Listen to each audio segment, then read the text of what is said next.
Hello everyone, welcome back to another video. In the background you're just going to be seeing mostly gameplay stuff. Like, you're just going to be seeing some random gameplay from probably an old video or something like that. Kind of depends on when I get to this.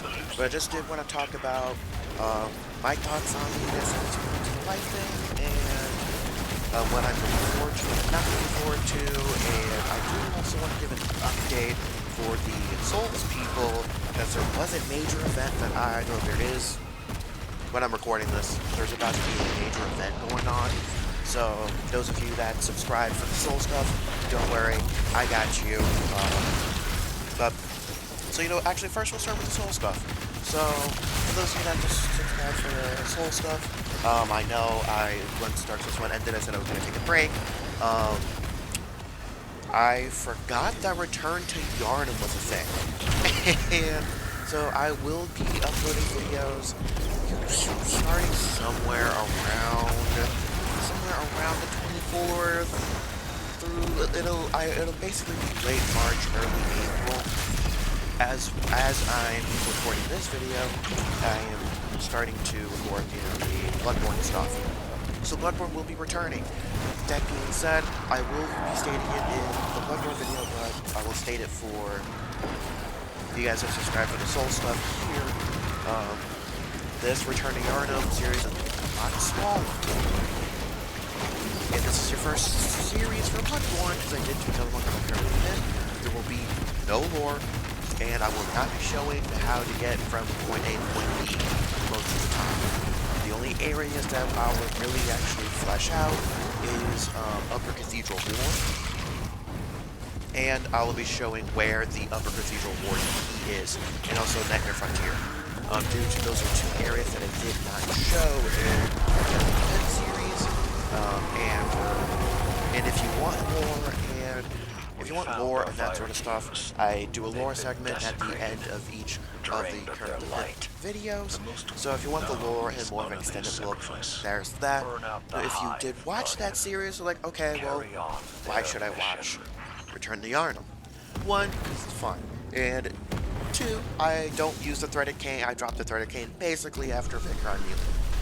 And three, I will be fighting every single boss outside of Chalice Dungeons, of course.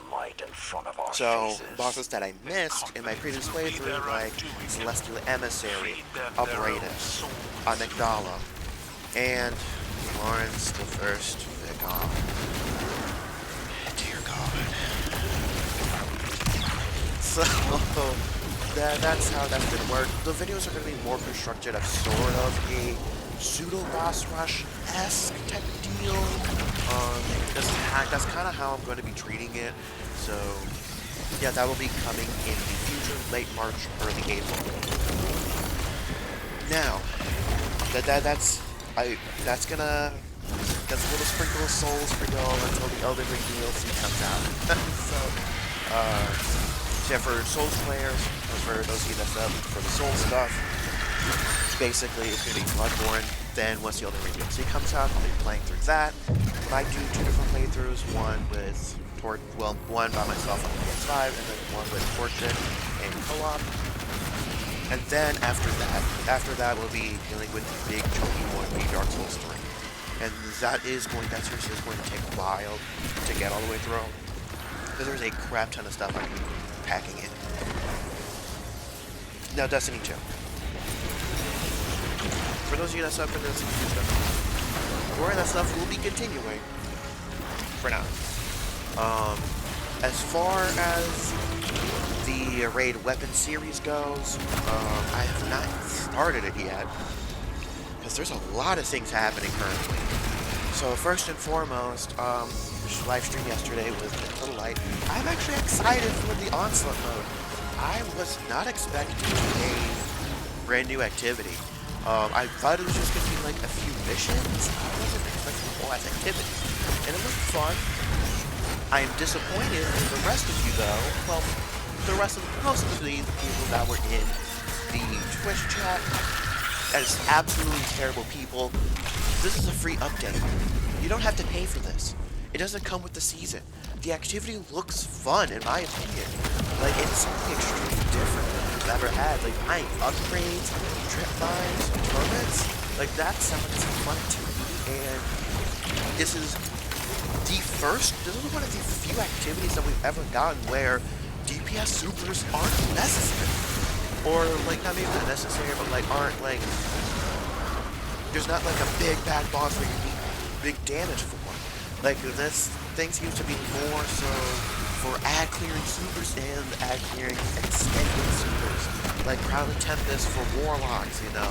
For Titans, you have Doom Van Calvin, which is what I do when I'm running.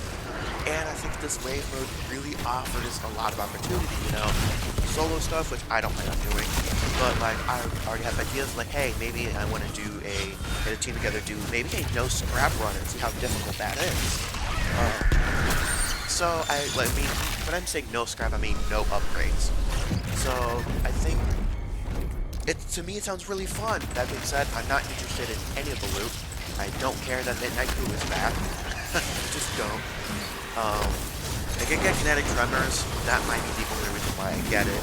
If I can get kinetic tremors in Warpool, I'm chasing that bad boy. I don't care that Hungry's back. I have an adept Hungry from way back. I don't know why we're getting another Hungry, but okay. And especially if there's no exotics to chase, I'm kind of okay with that. I'm kind of okay with old weapons returning. They did say banned weapons? So I know somebody mentioned Red Death, but I'm going to mention another one. I have kind of wanted to come back, but I really don't know what to come back.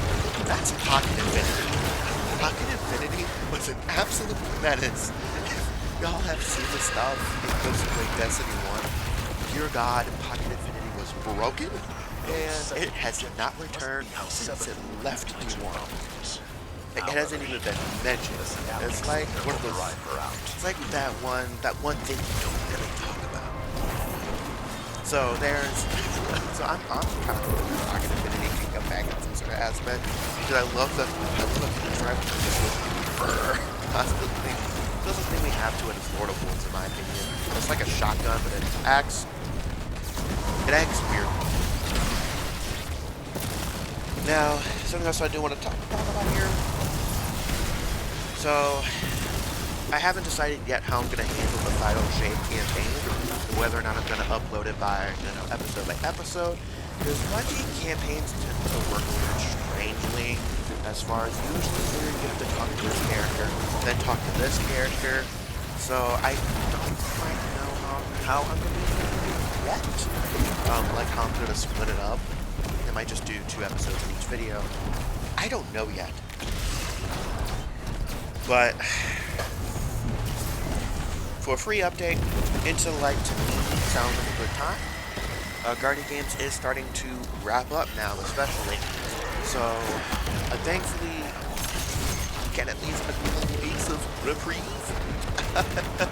I'm really hoping to get a that's something that just kind of having a little bit. And Guardian Games has been pretty decent. That I do want to mention about Guardian Games.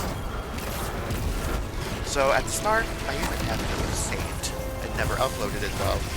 With the way Hunters were winning, I'm like, Hunters are going to win. At this rate, they are guaranteed to win at bare minimum 15 out of the 20 or 20 days. And I was right.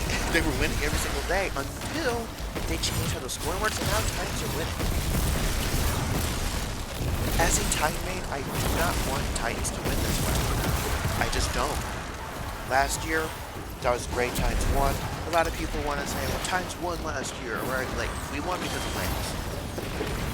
And shout out to Lance. Reddit gave a lot to the S2 community. It's been a full year now. It's been a full year now since, he's no longer with us. Which is kind of crazy to think of how fast time has flown.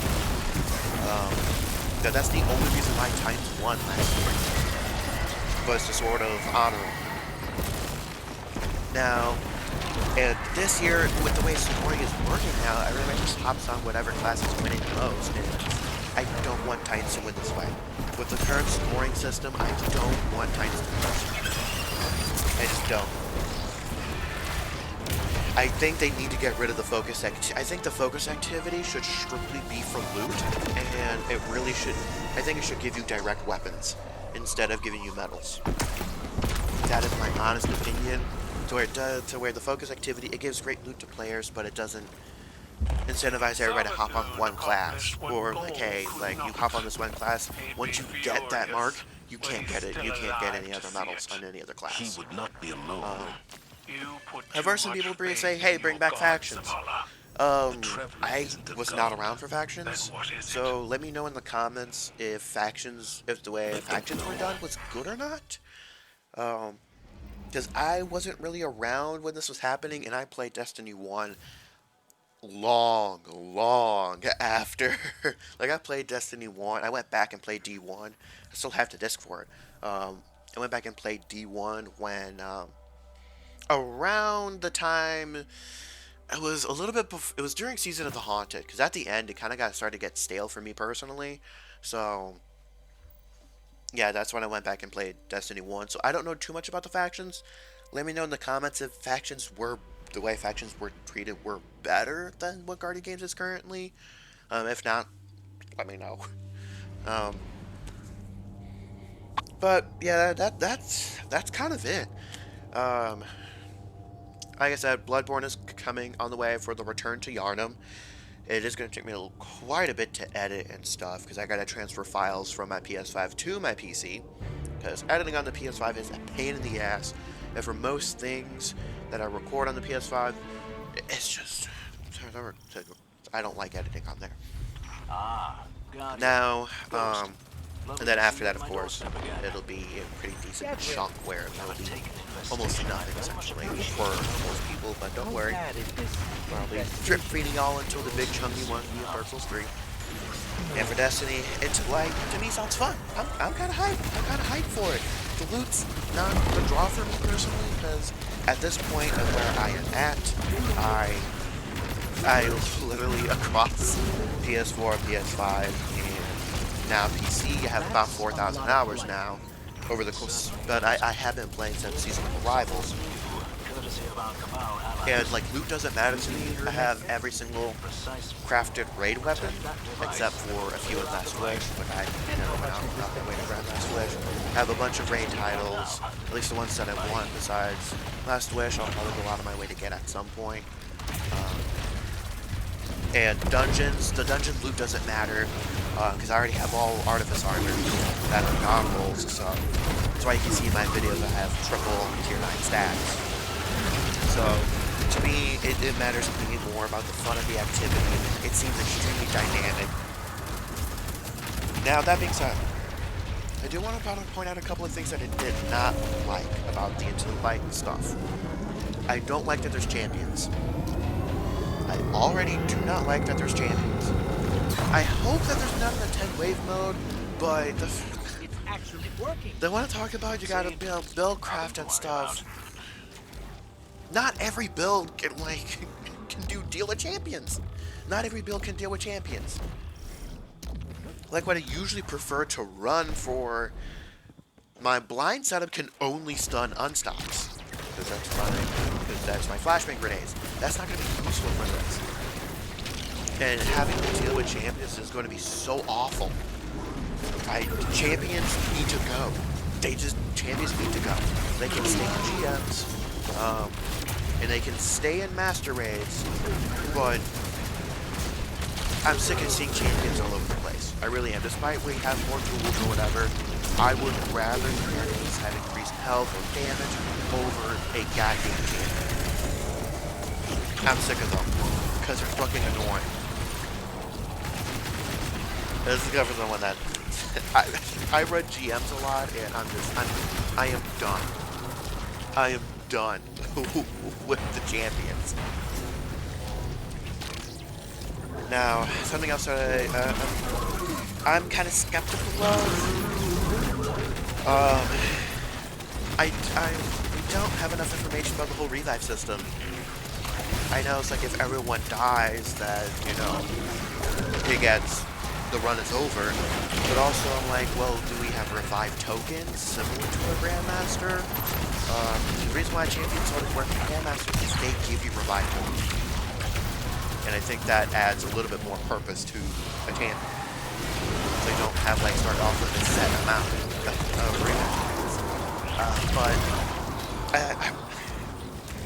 like, do we have revive tokens? How long is retimer? Because they were definitely on a dev build. So was the revive time shorter than what it is, or is it the actual time? Also, I'm not a huge fan of it being Midtown of all places. Midtown I have PTSD from snipers, but I'm hoping that, thankfully they said there were more maps. I heard 3 more maps somewhere, so thankfully that'll add a little bit more variety. That does seem like a lot though. I was expecting to be like maybe 2 more maps, like 3 in total, but I think 4 in total sounds interesting. I'm definitely going to add a little bit of variety. I wish there would be more enemy types than just Hive and Fallen.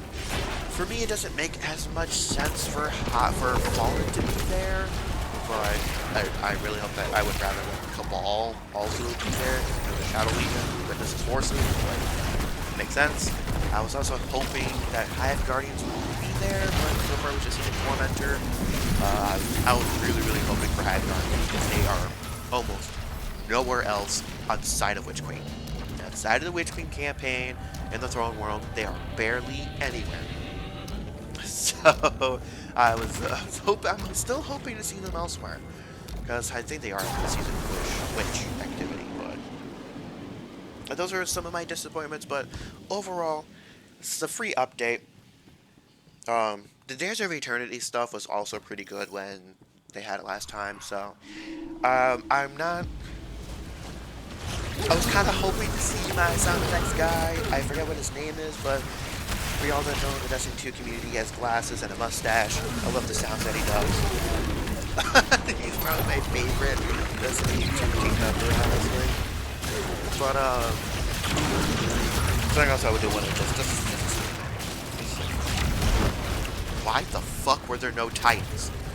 You could have easily had, when you were streaming, as 1 Hunter, 1 Warlock, and 1 Titan. Perfect opportunity, but no, not a single goddamn fucking Titan. Just 2 Hunters and a Warlock. Where's the fucking Titan Love Punch? I've been shitting on us since the beginning. Like, where the fuck is our Titan boy? And for their challenge of, Destiny 2 community soloing, it's going to be done on Titan. It's going to be done on Strand Titan. They said they're, like Strand Titan, they mentioned something about Strand Titan not being the best for this, but have they seen 1-2 punch grapples shenanigans in their war shenanigans? Strand Titan is what's going to be used to solo this. That is what's going to be used. I would be like either Strand Titan or Void Hunter. Like, bruh. And something I do like about this game though is, well can work, but well can obviously work for this, but not highly suggested for Warlock. So shout out to like Warlocks, you'll actually be able to run something other than well in an activity, in a harder activity. And for some people saying like Stasis will be meta, Stasis Titan is still garbage. It's garbage. Do not use Stasis Titan for the higher difficulties. Just don't. Because it has almost no survivability. I think Stasis Warlocks can work because of Stasis turrets. I think Stasis Hunters can as well because of their super. But the Titan Kit is just ass in higher end content. Straight up booty jeans. But hey, Warlocks, you get to run something other than, well. And Titans, my one piece of advice is, I would not suggest running Bubble. Even with Helmsing 14, I won't necessarily suggest running Bubble, unless you're just going to slap that shit in a hallway and just blind everything in there. I think that's really the only way you can make it work. The setups that I'm already planning on taking in there is Doomfang Pauldrons, and with brass attacks, I have a God roll, like Feeding Frenzy and Frenzy, or something like that. So, that's what I plan. Anyways, on that note, thanks for tuning in. There's your update. And Hunters, don't worry, your video will be out shortly. You guys this week, there's also the Slammer is coming out. I'm going for a few different roles: Relentless Strikes, Cold Steel, Relentless Strikes, Peyton's Wedge, and Eager's Edge, and something else. Probably Eager's Edge and Cold Steel, maybe. But yeah, there's a lot of stuff, and a friend of mine wants to run a bunch of team stuff. Speaking of which, I am close to 300 total raid clears, so when that happens, I'll definitely post a video about that. I'm close to my first 100 clear raid, that being Deepstone, so yeah, I might do something special for it. No, thanks for tuning in, and I will catch y'all on the flip side.